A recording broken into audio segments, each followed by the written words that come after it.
Got cut off mid-sentence. Need to keep a track on time, don't I? So yeah, so the AC3 kicks off where Revelations finishes. So Desmond, Sean, Rebecca and William, 4 of them travel to the Grand Temple. They make their way down to the path into the cave. Desmond uses the Apple of Eden to gain access into the vault, and then once inside the temple they begin to notice how grand and fantastic it is inside, albeit like, I don't know, decrepit and destroyed. So Desmond finds some kind of charged battery system that the temple seems to run off. Plugging it back into the mainframe, the temple comes to life. Now, after a bit of exploring, they find that the temple is still got like a secondary lock system. Upon getting close enough, Desmond can hear Juno saying, "A key, you must find a key." So hearing this, Desmond seems to be triggered into the bleeding effect. Now, when William tries to get Desmond's attention, he turns around not to see his dad but to see somebody else. Desmond then later on replies going, "Here we go again with this bleeding effect." Falling into not a comatose state but just like falling into the memory. So immediately the animus is set up and Desmond begins to relive a life of an ancestor known as Hatham Kenway. Now Hatham, from what we see, looks like to be an assassin from London, England. Now, keeping somewhat at best of that mind, Sean hasn't set up like his history database yet. So he goes and assassinates someone in a theatre that's in London, taking what looks like to be the key that we're supposed to be finding. And then he travels to the Americas and he starts to form up what we believe to be the Assassin Brotherhood. He saves a woman known as Ezio, I think is her Native American name, and she starts to fall for Hatham. Now, at some point, the assassins, well, our supposed assassin Hatham turns out to be a Templar. Then Desmond hops out of the Animus, tries to figure out, hang on, how can I have an ancestor who's a Templar? Because, you know, doesn't make sense. So afterwards, Sean later on explains about this power source that they got, and it seems in order to gain access to more of the vault, to understand what was going on, he needs to find more of the power batteries. So Sean said that he'd be doing some digging, while Desmond goes and relives the life of whoever else he's supposed to be reliving. Back into the Animus, and he then begins to relive the memory of Rodon Hagedon, so who is the son of Hatham and Zio, which I'll shorten her name for. So as a child, we see his life kind of being not a, well, somewhat a pleasant one. And then eventually he meets up with the people that Hatham recruited in his Templar Brotherhood. Wishing to speak to the elders of Rodonagedon's tribe. We see a time skip after this where he's more of a teenager and he's exploring his village, tribe, whatnot, and hunting with one of his best friends. Now, eventually he meets the clan. Eventually, I'm kind of skipping over a bit that happens. So when Rodonagedon does return home as a child, sorry, kind of just thumbing back a bit, his village is attacked and it's burned down to the ground, costing the life of his mother.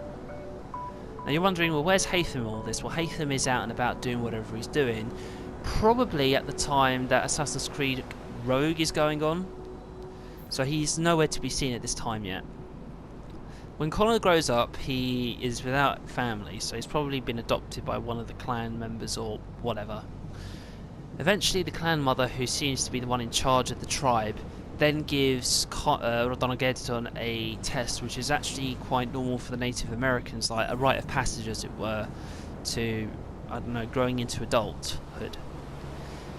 Now in Assassin's Creed, the way how this has been depicted is through a crystal ball, and this crystal ball looks more rather than a piece of Eden, like an apple.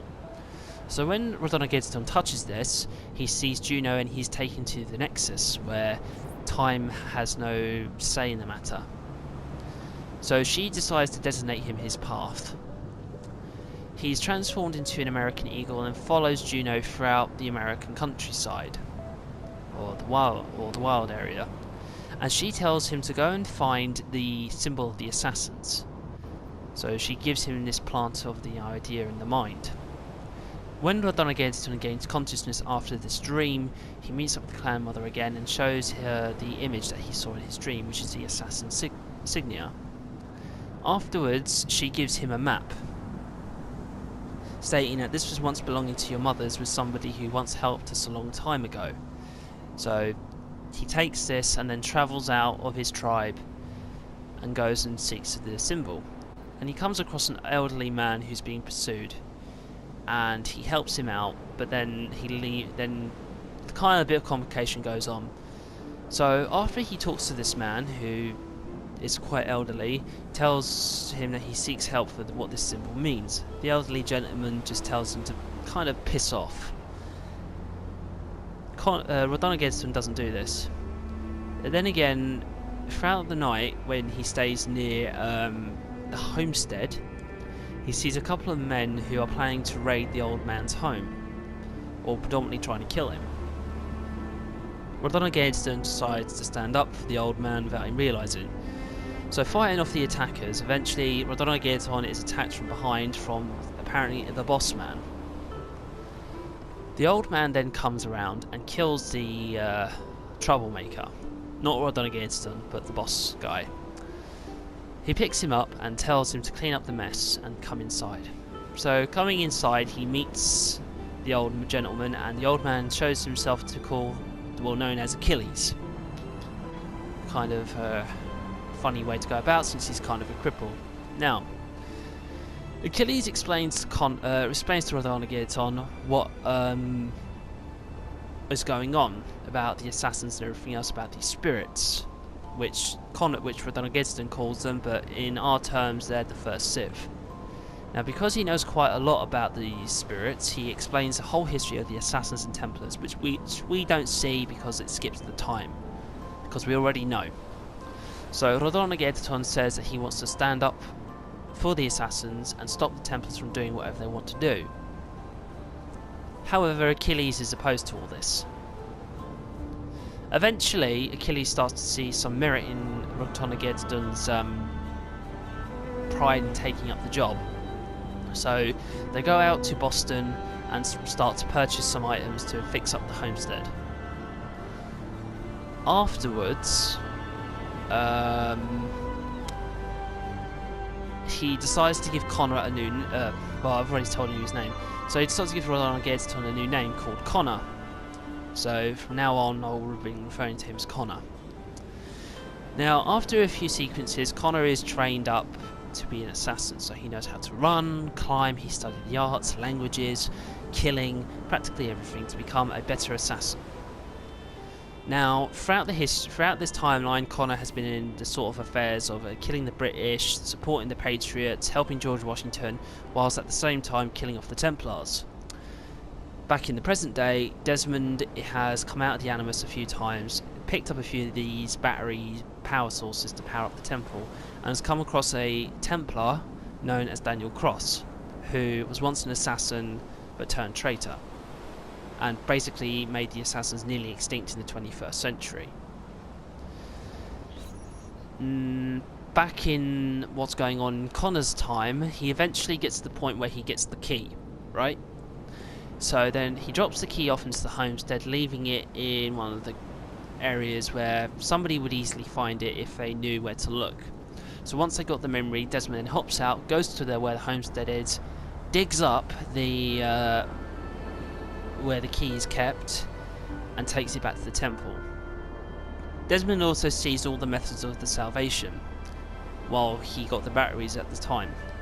So he saw there was a method which kind of was a system that was to shield the entire world. No. How about the city? No. What about a small town? No. And even ones for personal effect weren't even good enough. There was another method which was to absorb the sun's energy, but that was abandoned.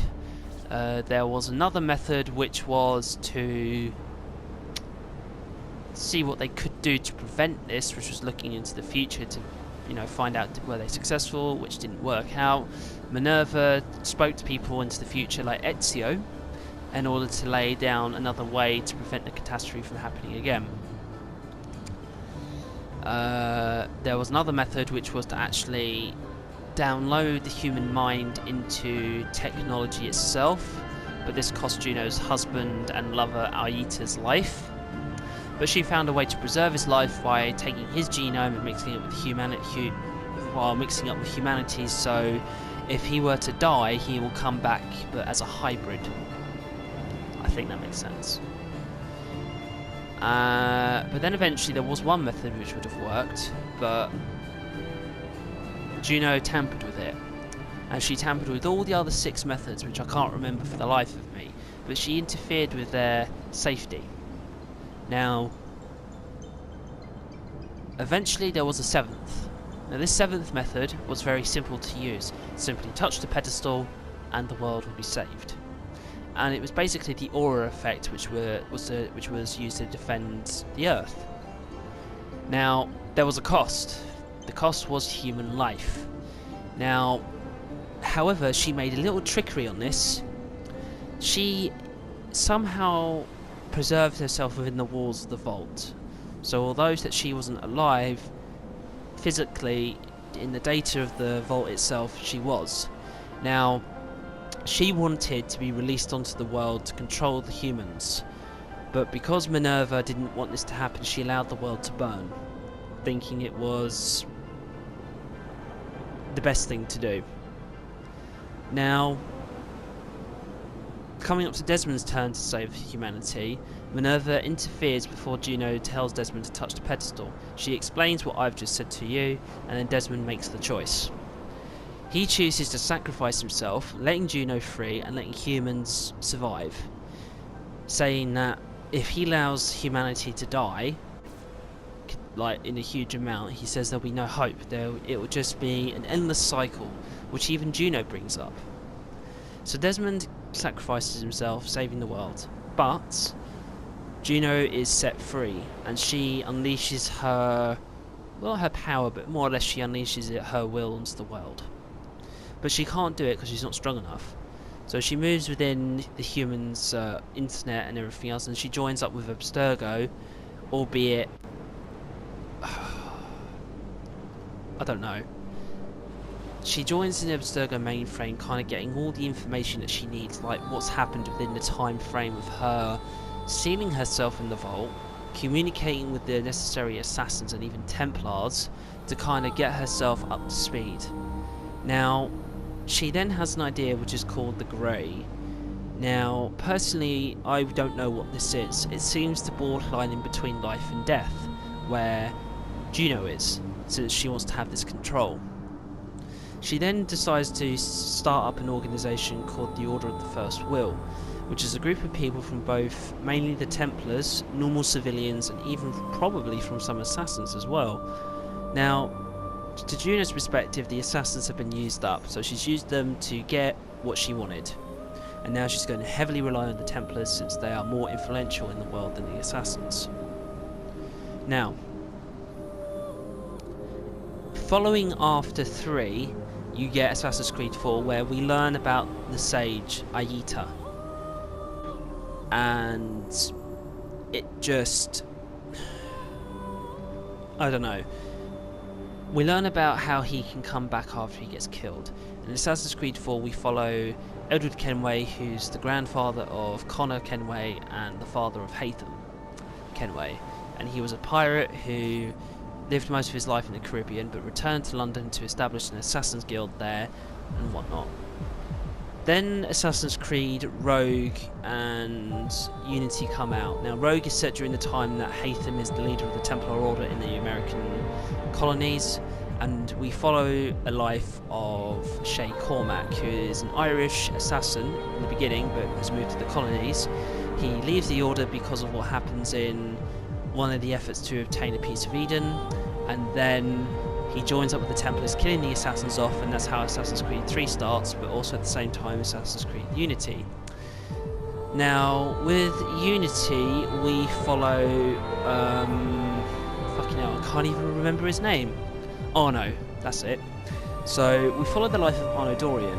Now, in the beginning, we see Charles Dorian, who's Arno's father, being killed. Arno then serves and lives with someone called Monsieur de la Serre, who is a French Templar Grand Master, but at this time we don't know this. So he works and serves under him. Now there's a love interest that he has with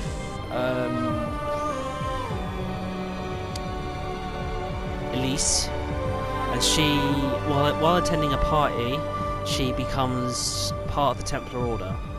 Arno then gets arrested for being accused of killing Monsieur de la Serre and is sent to the Bastille. There he meets up with an assassin known as Belek, who trains him in the ways of the Order in the prison, like combat and everything else, giving him back the pocket watch that Arno had, probably when he was younger. He tells him to go meet him near the Palace of Justice in Paris, obviously, and from there Arno passes the trial. He meets up with the Assassin Brotherhood in Paris, and they anoint him into the Brotherhood, starting him off as a novice. Now throughout this, during the present day, the Assassins are now linked up with somebody called the Initiate Program, who are a group of people who are hackers, and they help the Assassins kind of like establish the Brotherhood even more on a global scale. Now Abstergo are trying to control people through stuff called the Helixes, which are like a very smaller version of the Animus, more or less headsets. And they use the people to relive the lives of anybody, mainly the Assassins, to see what's going on. But they sell them under like games like this is. Then, after reliving the life of Arno Dorian, we learned that what Abstergo was after was another part of the Sage's DNA, which they didn't get. Knowing that they couldn't do this, the Assassins then move on to the next stage, which was reliving the lives of Jacob and Evie Fry, the Assassins from London, during the Victorian era. Now, through this, the Templars during this timeline were trying to use a piece of Eden to try and control humanity, but which later turned out to be the Shroud of Eden, which is what they were mainly after, which was held underneath Buckingham Palace. So I'm kind of like trying to speed up the time frame here. Now, eventually the Assassins prevent this from happening, but the modern day Assassins are in London trying to track down what they're doing. Eventually, Sean and Rebecca, who are part of the original Assassin team who had Desmond,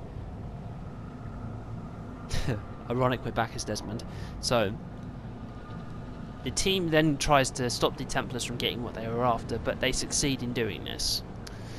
And in the end, the Templars take away the Shroud of Eden, they take it back to a lab somewhere across the world, and what they're trying to do is they're trying to recreate the first civilization race, right?